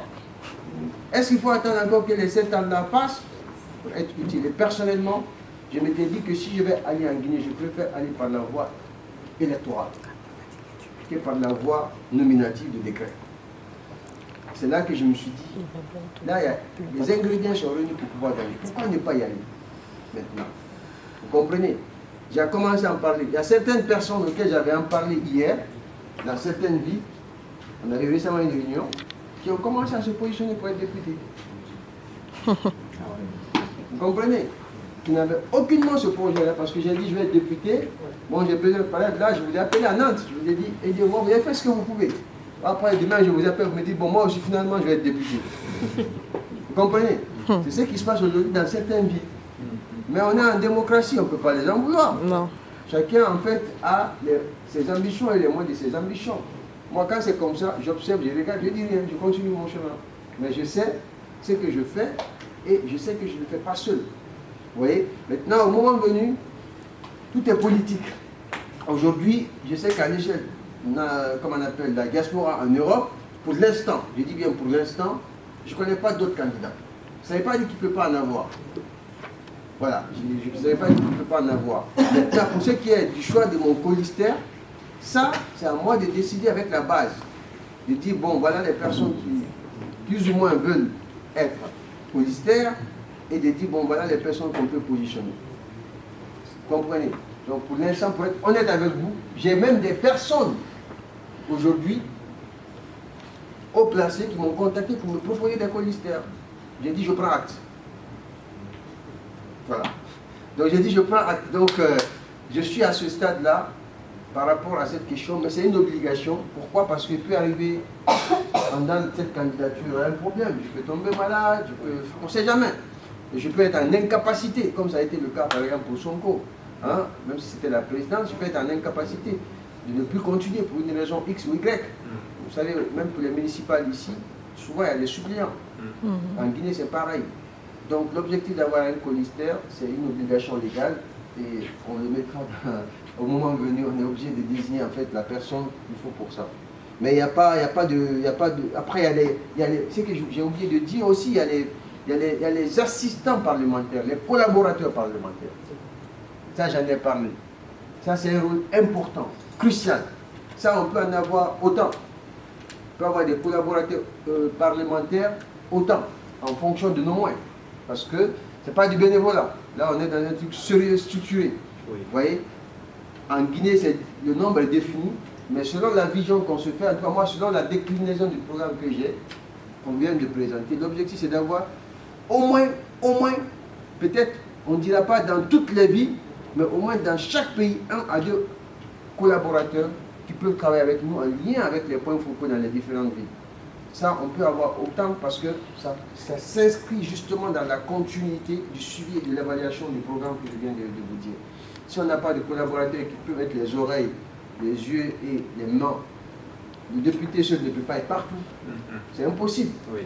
Autant il y aura des collaborateurs en Guinée qu'il faut désigner, qui vont être avec nous au quotidien, comprenez? Autant il y aura des collaborateurs à l'extérieur avec lesquels on va travailler. Donc ça, au-delà du suppléant ou de la suppléante, ça, c'est un aspect qu'il faut aussi aborder. Et à la quatrième question, avant de continuer, je salue la présence de M. Sow. M. Sow qui est venu de très loin, qui est un ami aussi, un frère, qui était à l'époque à Montpellier, avec qui j'ai travaillé à Montpellier plusieurs années, et qui habite maintenant ici, en Loire-Atlantique. Donc il a fait des déplacements aussi pour venir nous soutenir. Merci d'être venu. D'ailleurs, en présentant le programme, il y avait une dernière partie. Il y avait une dernière partie qui n'avait pas montré. C'était des témoignages. Voilà. J'avais fait des témoignages parce que depuis quand on a lancé la candidature, il y a eu beaucoup de témoignages, des appels, des soutiens. Franchement, je me suis dit que c'était intéressant de présenter quelques témoignages, pas tous parce qu'il y a beaucoup. Catherine, vas-y s'il te plaît. Par exemple, il y a un certain Alcénie Confort les Bangois qui dit Jean, c'est une étudiante qui est venue à l'île que j'avais accueillie, qui est maintenant aujourd'hui installée à Dakar, qui vit à Dakar, qui a fait ses études en comptabilité à Lille, qui vit maintenant à Dakar, qui a fait ce témoignage-là. Donc il a dit, dans le compte, félicitations pour cette candidature, quand on connaît ton parcours, ton engagement et ta disponibilité constante pour écouter, aider et soutenir les autres, cette démarche est plus que légitime. Tu as toujours été proche des concitoyens et c'est exactement ce dont la diaspora guinéenne a besoin aujourd'hui. Une voix engagée, accessible et sincère. Je te souhaite beaucoup de courage et de réussite de la suite. La Guinée et sa diaspora méritent ces personnes comme toi. Il y a donc beaucoup d'autres témoignages que j'ai recueillis, mais je vais lire celui de Jacques. Je ne vois pas, tu peux dire s'il te plaît. Jacques, c'est un ami, c'est un chef d'entreprise. Alors, qui vit dans même le si la Nord. tâche ne sera pas facilitée au sein de votre assemblée, l'ami Daouda est l'homme du courage, de la sincérité et l'homme candidat honnête pour défendre les intérêts de la Guinée et de son peuple tout en travaillant intelligemment avec le rap. Je lui souhaite courage, mais surtout un bel avenir politique pour porter haut la Guinée, soutenir. Voilà, donc vous avez beaucoup d'autres messages comme ça. Tu peux passer au suivant, s'il te plaît. J'en ai pris une dizaine. C'était important pour moi de mettre ces messages. En plus, c'est un frère que j'ai connu, avec qui j'ai travaillé dans le domaine artistique, qui s'appelle Million Vress. Donc il a dit, mon frère et ami collaborateur, tu as la vision. Après plusieurs échanges, donc vas-y, tu as mon soutien aussi, d'y compter. Voilà. Et Aminata Nasouek, c'est elle, c'est la sœur. Merci pour ce courage et cette vision claire, frère Daouda. Aminata, c'est une petite sœur. C'est la petite sœur à un ami. On a grandi ensemble dans le quartier. Je l'ai vue petite. Aujourd'hui, c'est une petite fille. Donc, depuis qu'elle est à Lille, depuis qu'elle est en France, parce qu'elle était à Médiaca, elle était à Adjapo. On n'avait plus à la jeune. Parce que là-bas, elle était générale. Et dès qu'elle est là, franchement, elle est à disposition. On travaille ensemble. Et voilà, donc elle a fait ce témoignage-là, faire ta parole est vraie, ancrée dans le réel, portée par l'amour de la Guinée. La diaspora a longtemps été mobilisée. Tu lui redonnes une voix et une dignité, qu'Allah ne t'ait pas, et fortifie ton engagement. Nous sommes avec toi pour aujourd'hui et pour demain, Inch'Allah. Tu as vu ça, c'est quand je t'ai vu, j'ai pensé au témoignage. Hein. Là, c'est So qui est là-bas. Tu as tout mon soutien, mon cher Daouda. Tu as les épaules, la vision et les compétences nécessaires. So, c'est une personne de ressources. Hein. C'est un jeune très dynamique, même s'il s'est retiré ces derniers temps.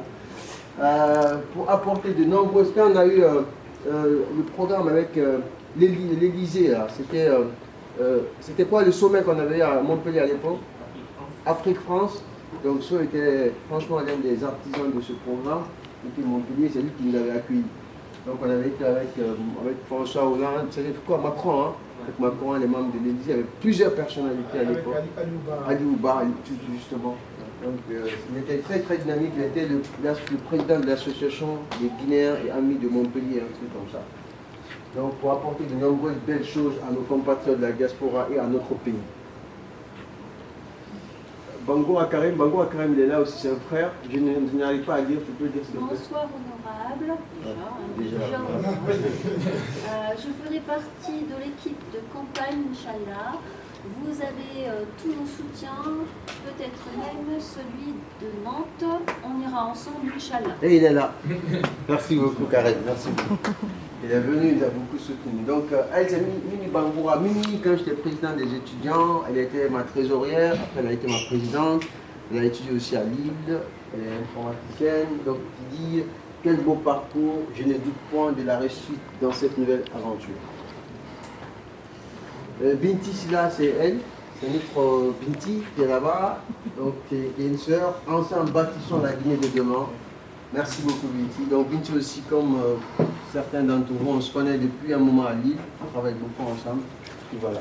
Il y a d'autres qui soutiennent, qui n'ont pas mis sur Facebook, hein, mais qui sont des soutiens inconditionnels. Bon, ça, on ne voit pas. Bon, elle, c'est une autre que moi, je n'arrive pas à voir, c'est pas grave. Je n'arrive pas à voir. La Chèque, qui est un jeune qui a mis un homme digne de confiance et de sagesse. Voilà, qui est comptable expert comptable à Paris, qui est d'ailleurs membre dans l'équipe aussi. Ça, je n'arrive pas à lire, on passe. Je n'arrive pas à lire. Ça, on n'arrive pas à lire, on passe. Voilà, donc je voulais vous montrer ces quelques témoignages. C'est pas, comme on appelle, exhaustif. Il y a beaucoup de témoignages. Les meilleurs témoignages aujourd'hui, c'est vous. Hein. C'est vous qui êtes là. Hein?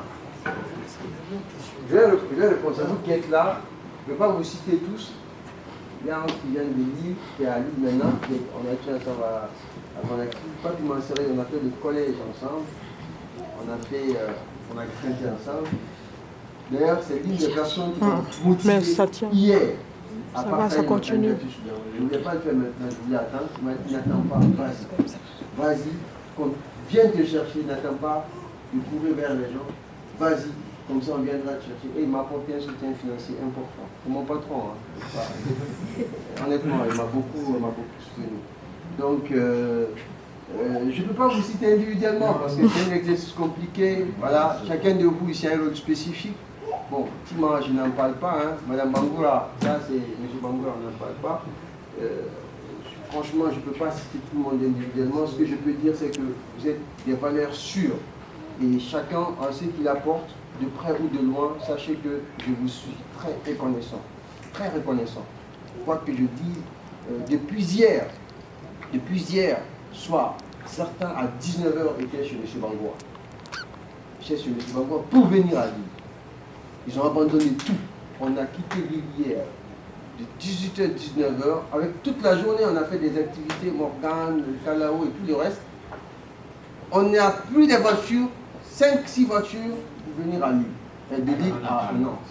7 heures de route, avec toutes les difficultés qu'ils vont avoir. Je pense qu'on aurait pu avoir même 50 personnes, mais vous savez, les moyens sont limités. Quand on cherche le pouvoir, on devient pauvre. Donc c'est pas facile. Voilà, donc on a fait avec les moyens de bord, on est venu avec 25 personnes de l'île. Vous voyez, c'est pas rien.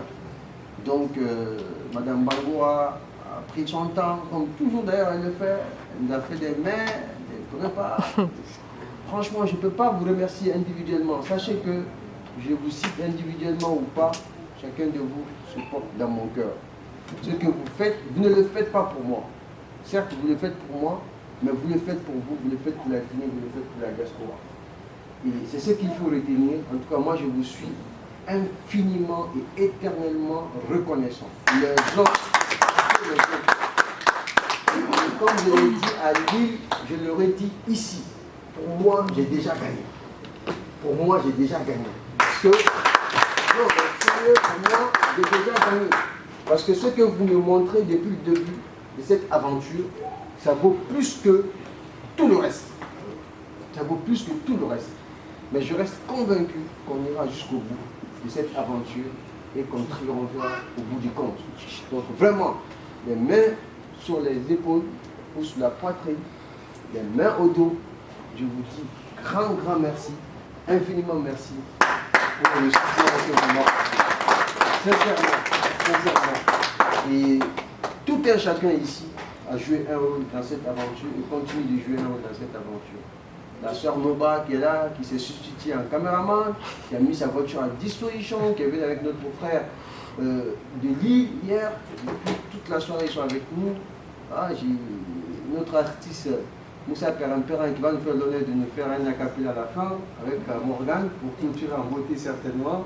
Hein, et, franchement, le frère Yves, David, Madame Touré, le frère, excuse-moi, c'est Moussa, hein? Monsieur Camara, qui est avec moi depuis le début, qui m'encourage, Karim, Tima, franchement, Monsieur Keta et Marega aujourd'hui qui nous accueillent, tout un chacun ici, le frère, lui je ne le connais pas, bienvenue à vous mon frère, merci d'être venu, merci pour le soutien, Issa, tout le monde, Paté, franchement, je n'ai pas les mots en fait pour vous dire merci, je suis dépassé. Avant de continuer, merci aussi à Catherine, comme elle le dit, qui matin, midi, soir, est toujours à disposition.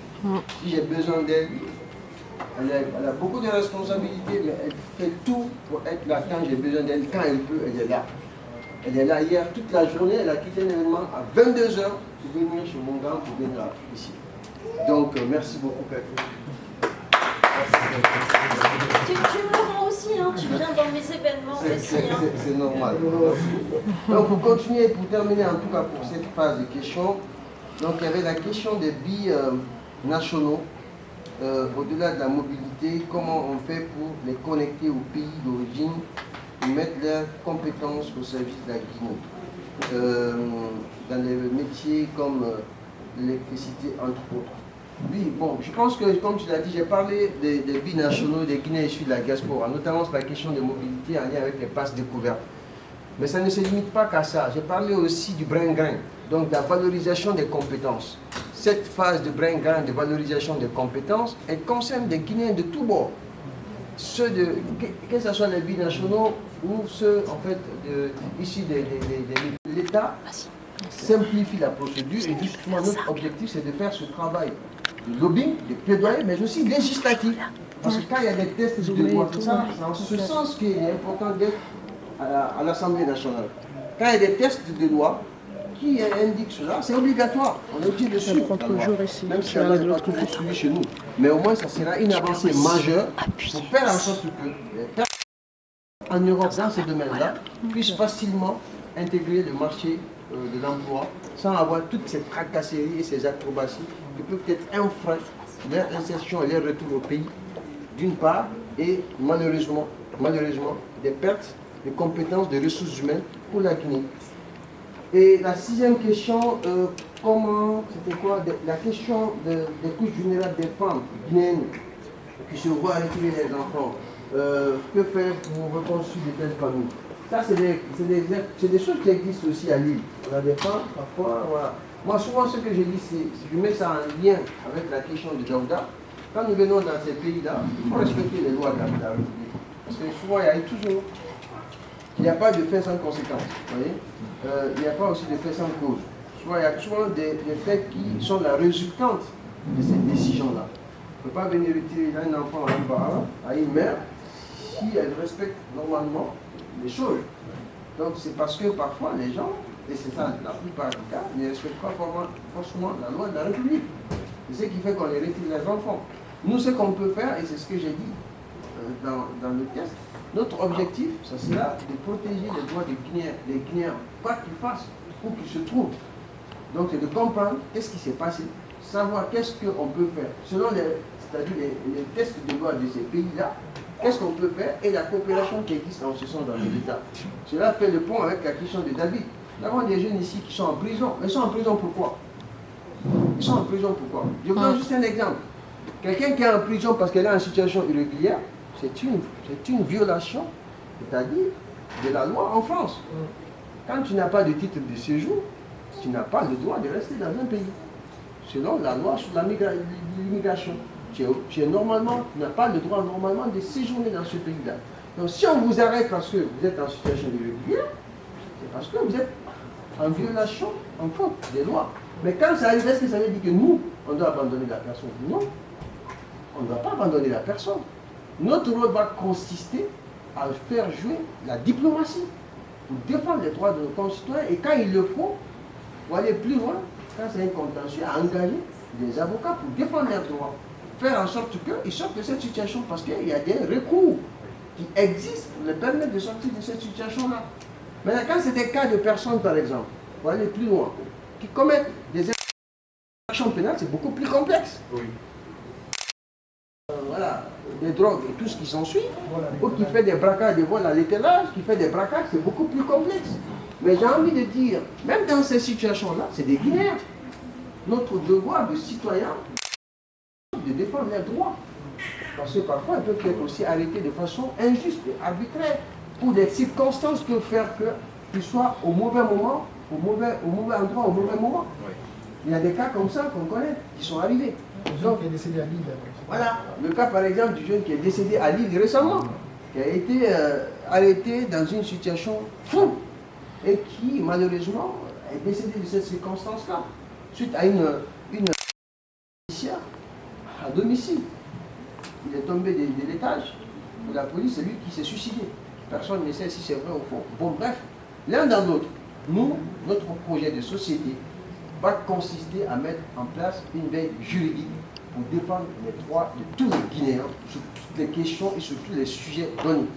Maintenant, au cas par cas, on examinera, on verra qu'est-ce qu'il faut faire, on n'abandonnera aucun Guinéen, on veillera à ce que la dignité et l'honneur de chaque Guinéen soient défendus et respectés. C'est ça notre sacerdoce, c'est ça notre rôle fondamental. Et je pense qu'en ce sens, on aura besoin de tous les acteurs, la société civile, les acteurs, c'est-à-dire les compétences juridiques, pour pouvoir venir renforcer ces dispositifs qui vont être mis en place. Et avec l'appui du gouvernement et de l'État, il n'y a pas de raison qu'on ne réussisse pas. Je ne dis pas qu'on va tout résoudre. Mais avec cet engagement, on pourra régler beaucoup de problèmes. Pas tous, mais on essaiera de régler beaucoup de problèmes. Donc pour l'instant, sur les questions, voilà où je peux me limiter. Si d'autres ont des questions, on va prendre encore peut-être 3 questions, on va se limiter là. Pour des suggestions pour le reste, vous avez un lien où vous pouvez continuer à participer au programme.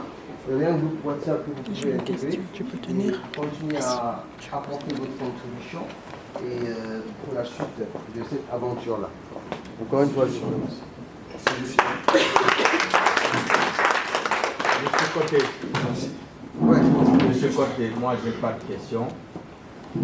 J'ai plutôt envie de vous dire que vous nous avez donné un cours administratif. Et d'abord, vous êtes très bien habillé. Ça, c'est un. Et au tableau, c'est comme un professeur de droit constitutionnel. Et je pense que moi, personnellement, je soutiens ton projet. Et je t'avais dit, mais avec ce que j'ai vu là, les explications que vous avez données, sincèrement, rien à dire. Vous le méritez, avec le parcours, avec les témoignages qu'on a vus. Donc moi aussi, je fais ce témoignage aujourd'hui, que je te soutiens et je te soutiendrai, et quelle que soit la situation. Merci beaucoup et bonne chance à toi. Merci. On va droit au cœur. Oui, monsieur Bangoua. Une suggestion. Je pense qu'on a très bien compris ce que notre honorable nous a fait, nous a enseigné ici. Ce n'est pas sa première fois à Lille. Il a été très merveilleux. Il y a quelque chose que j'apprécie ici avant de pouvoir proposer ce que je voulais dire. Alors, Daouda l'a dit tout à l'heure, faire avec. C'est de l'éducatif. Faire avec. Je pense que ce programme, il n'a pas fait seul. Il fait avec. Avec les concitoyens, avec les personnes qui l'entourent. Il a dit tout à l'heure dans ses actes, si vous avez des propositions, il va répondre. Mais si vous avez des solutions, apportez-moi vos solutions. C'est de faire avec. C'est l'éducatif. Je vais revenir sur ma proposition. Tout à l'heure, on a parlé des cas complexes. De notre frère qui a dû dire des cas complexes, notamment ce que j'avais dit aussi par rapport aux enfants guinéens, aux étrangers qui sont dans les prisons. C'est des cas très complexes. Mais ce que je voulais proposer à Daouda, je pense qu'il va accepter, il va le partager, c'est d'aller dans le même sens, de pouvoir, sur le plan éducatif, qu'il le sort dans son programme, pas le fonctionnel. Parce que souvent le problème des Guinéens, nous, la communauté, on fait toujours à la place d'eux. Faire à la place d'eux, c'est du fonctionnel. Faire avec, c'est l'éducatif. Je pense que faire avec, ça amène un apprentissage vers la personne, pour la personne, de pouvoir non seulement s'intégrer, comprendre les lois de leur pays. Mais si nous restons sur le fonctionnel, c'est nous qui décidons, c'est nous qui proposons, nos concitoyens seront apaisés. Je pense que Daouda a très bien compris, le faire avec, c'est plutôt éducatif, et qu'il le sort vraiment dans son programme, et ça va aider nos concitoyens à régler des problèmes que nous vivons. Merci. Merci, M. Bangoua. Sachez que tout ce qui a été dit ici, même en termes de questions, on va l'intégrer dans le programme pour enrichir davantage tout ce qui existe. Et ce que tu dis, je pense que ça fait écho, je pense qu'on va l'intégrer comme tel, en termes de mesures éducatives sur la question jeunesse et de protection des droits. Je pense que ça sera beaucoup plus efficace et impactant que de partir en termes de solutions, c'est-à-dire agir en amont que d'agir, agir en aval que d'agir peut-être plus tard, pour une fois que le mal il est fait. Bonsoir à tous. Moi, c'est Sotiam. Comme vous l'avez dit, j'ai aménagé à Nantes trois ans. Moi, c'est quelqu'un que j'ai connu au sein de l'Agence nationale de bénévolat. Surtout dans l'initiative qu'il avait lancée de faire en sorte que toutes les associations guinéennes de France puissent travailler ensemble et être un peu plus impactantes. Je ne sais pas si tu te rappelles, ça fait au moins 2-3 ans, avant même que tu me parles de ça, que je te titillais toujours. Je te disais, oui, les propositions, tu as toujours eu cette envie de regrouper. Et je te disais que pour que tu sois plus impactant, il faut que tu sois là où tu peux prendre des décisions. Et je suis très très fier et très heureux pour toi. Je suis désolé d'être arrivé en retard, je travaillais. Et je voulais surtout pas rater. Et c'est surtout, bon, tu le sais que tu peux compter sur moi, mais moi je pense qu'aujourd'hui, ce dans quoi tu t'inscris, et même si ça va pas être très facile, ça va être quelque chose de très compliqué parce que bon, tu connais comment ça se passe un petit peu chez nous. Même si je pense que nous qui sommes là aujourd'hui, chacun, en tout cas de ceux qui sont dans la salle, on est une bonne vingtaine, une trentaine, chacun de nous a un portefeuille. Chacun de nous a des connaissances, que ce soit en France, que ce soit en Europe. Je pense que si nous, dans cette salle, nous décidons de faire gagner, Daouda, il peut gagner. Ça ne se limite pas à partager juste ces publications, c'est d'appeler, c'est de démarcher, c'est d'aller vers des gens qui sont en ressources.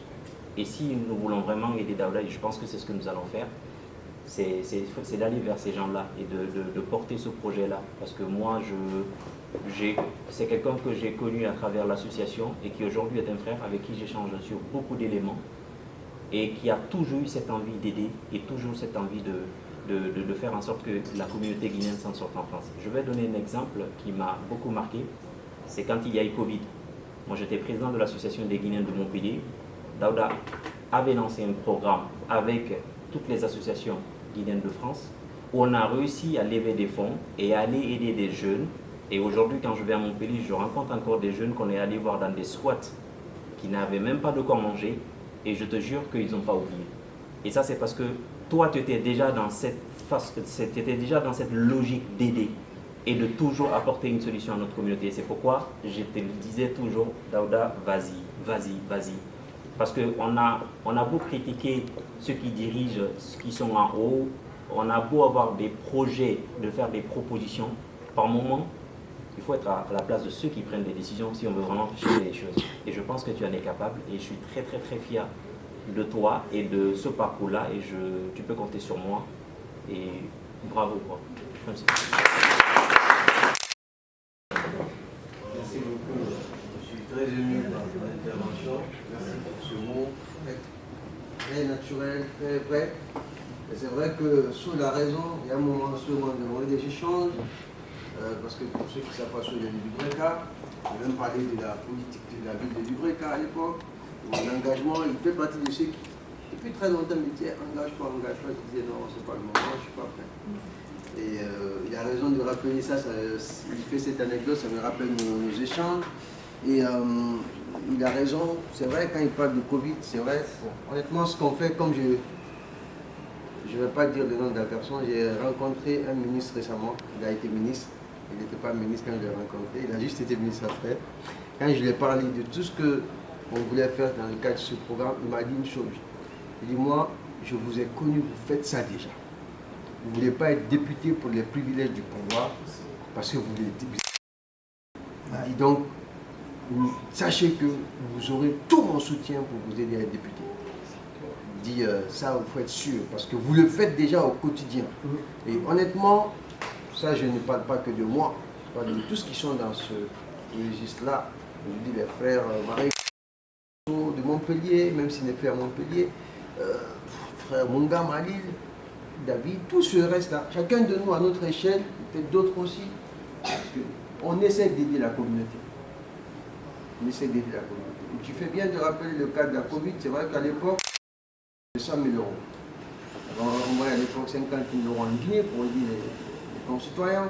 Les 50 000 € ont été répartis entre les jeunes étudiants, entre les personnes sans papier. Je me rappelle à l'époque, rien que pour l'île, on avait mobilisé 15 000 € pour les étudiants, les sans-papiers, sur la base des personnes identifiées inscrites. Et aujourd'hui, c'est ce lien que nous gardons, au-delà d'autres activités que nous avons portées. Et c'est justement pour continuer à impulser cette dynamique-là, à une échelle plus importante, comme tu l'as dit, nationale, qu'on veut cette diaspora. Et vraiment, merci pour tous ces mots et ce témoignage qui me va droit au cœur. Et pour terminer, tu as raison quand tu dis il faut appeler à la mobilisation. Parce que, in fine, ce qui compte, c'est le vote, c'est les voix qui comptent. moi, notre démarche ne se limite pas seulement à aller voir l'électorat. Parce que si c'est l'électorat, on connaît, on sait quels sont ceux qui vont voter. Mais on veut une démarche inclusive de tous les citoyens. Que vous soyez aujourd'hui détenteur d'une carte électeur ou pas, on veut savoir qu'est-ce que vous pensez de ce qu'on veut faire. Quelles sont vos difficultés. On veut vous écouter, comprendre, faire un croisement et avoir un programme beaucoup plus inclusif. Maintenant, le reste, comme il l'a dit, chacun de nous connaît dans son cercle quelles sont les personnes qui doivent voter.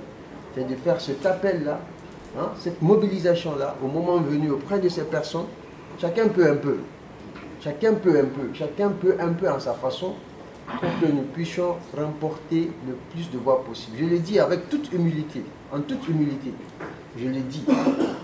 Je le dis, je l'ai dit, hein, je le dis, redis. Je ne connais pas demain. Je ne connais pas demain. Mais aujourd'hui, en Europe, un vote normal, dans des conditions normales, je ne dis pas qu'il n'y a aucun candidat qui peut me battre, mais ça va être très difficile. Honnêtement, non, je vous dis en toute connaissance.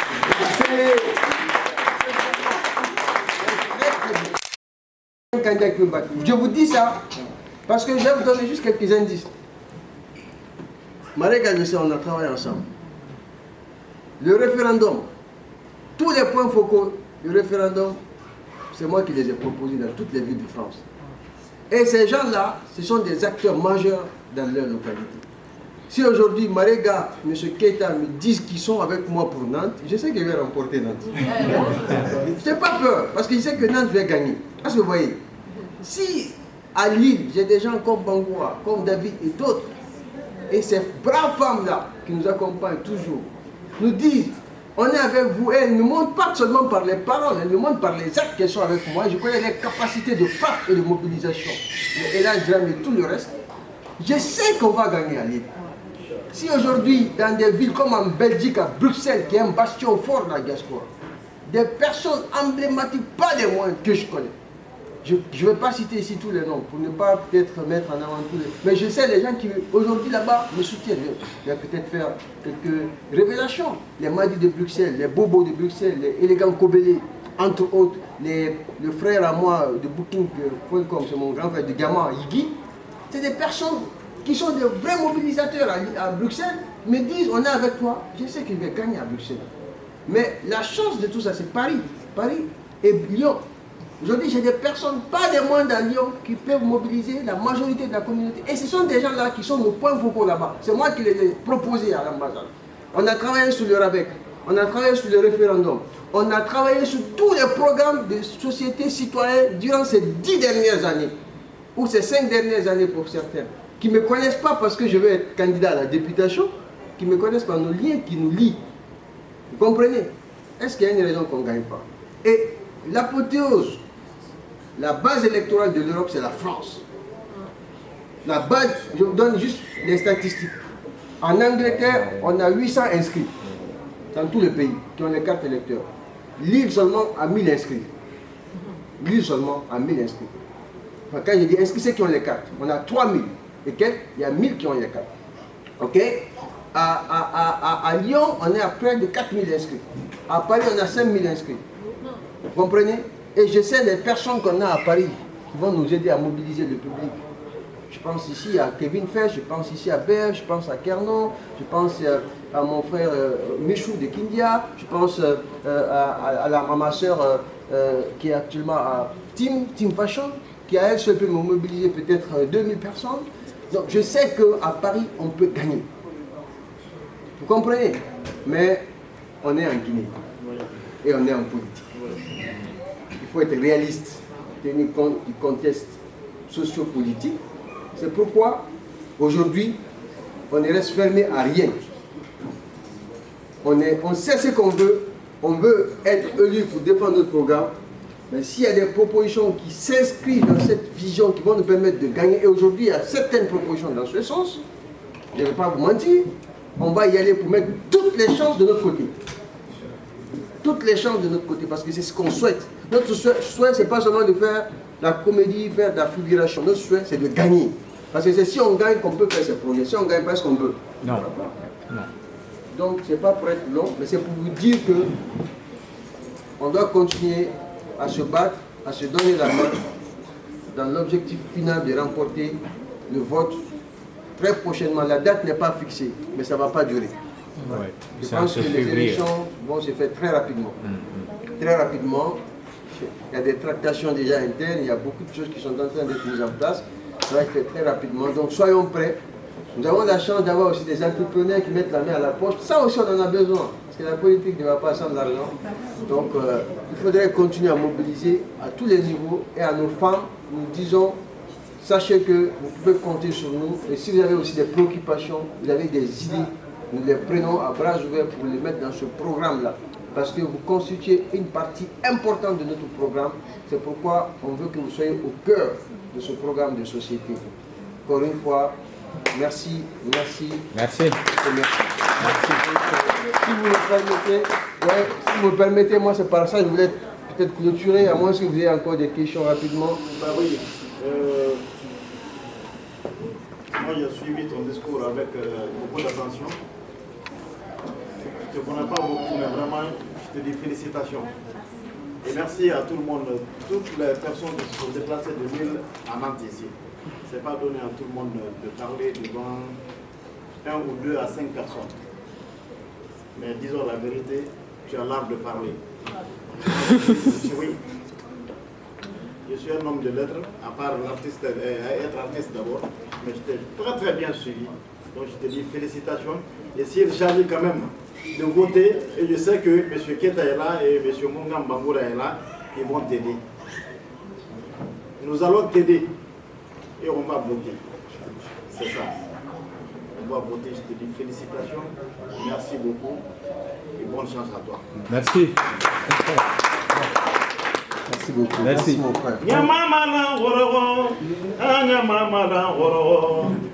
Nyamamala ngorogo Dauda Konte na nyamamala nyamamala ngorogo nyamamala ngorogo nyamamala ngorogo Dauda Konte na nyamamala inafindi nyamakanyira iwengini fera bakina kulu inafindi nyamakanyira kumbi samana ifaridi bomba samana ifariyo nabiri kwitandiela Dauda nyejama be barikala baronin loya nyemo folo ni barikala la baronin loya la munga mu bangura fakuli moda barika kajom barikala iko tuguni ikaketa ye baronin do kakande la sili atana nantike malangibe inu wa fena kan ko mala musa ikama mande masa barika kasuluda la te fola benye nyamogo te bedi jamana ninkande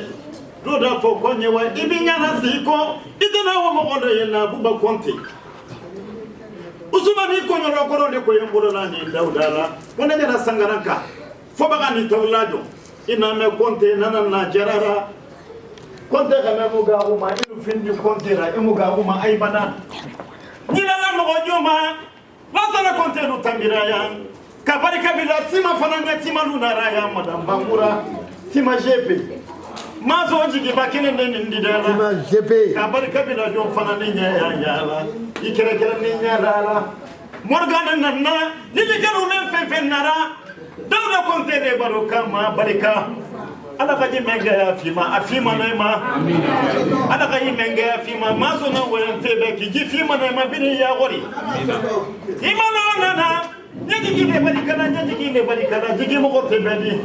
Mungam, le disponible. Fako de kumbale ni di poliki kimba.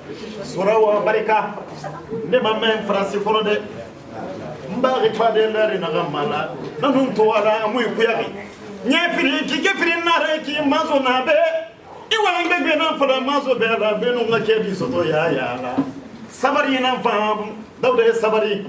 Menga musotoma di mania gambi di mania menga musotoma hadi gambi fi gadi yala menga musotoma yere piala fi sabari ilisa bini ganyara fariala inana nasengi birim bebe ya Dauda Konte yala yo ala mbeji de barikala ajara sangana ka fobaga ni tawlajo iba mejara ni jara korolonwa wole waradi Kebakoro sisi dala simani fanani waradi. Kebakoro nukoro simani fanani waradi ala. Ha kebakoro belekan simani fanani waradi ala. Iwura bana yala ala ala kaji menge aswira. Ehe kabako atala lagi.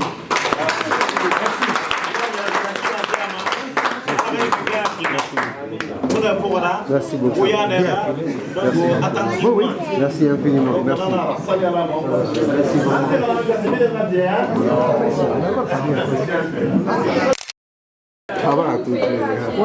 S'il vous plaît, s'il vous plaît. On m'a mettre. Votre nom?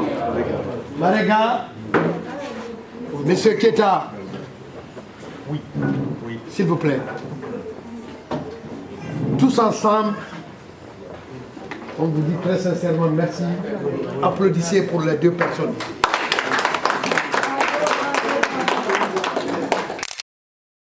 Et au nom de Monsieur Conté Daouda, on vous dit très sincèrement merci. Et il vous attend. Daouda vient de dire quelque chose. Il est déjà gagné député. Il est déjà député. Moi, je vais vous faire une petite révélation. S'il vous plaît, une petite révélation de ce monsieur-là. Quand Daouda était nouvellement venu en tant qu'étudiant, je l'ai rencontré tout le temps, il passait devant ma porte.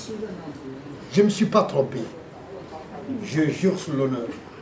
Je lui ai pointé du doigt. Il dit, toi, tu seras quelqu'un. Je ne suis pas marabout, hein, mais je lui ai pointé du doigt comme ça. Quelle politesse.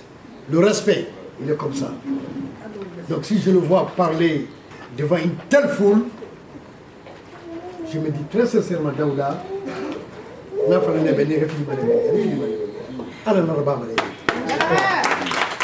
et moi j'ajoute... Je me trompe très rarement.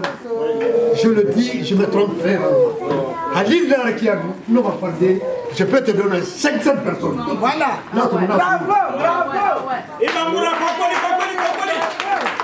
Bruxelles, Mambro, je vous lance un défi. Bruxelles, en Belgique, bravo,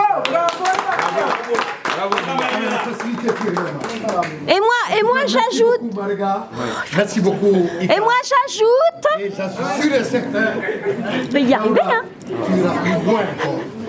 Et moi j'ajoute... Merci beaucoup, merci beaucoup. Et moi j'ajoute que j'ai pris le pari avec lui qu'un jour il sera président.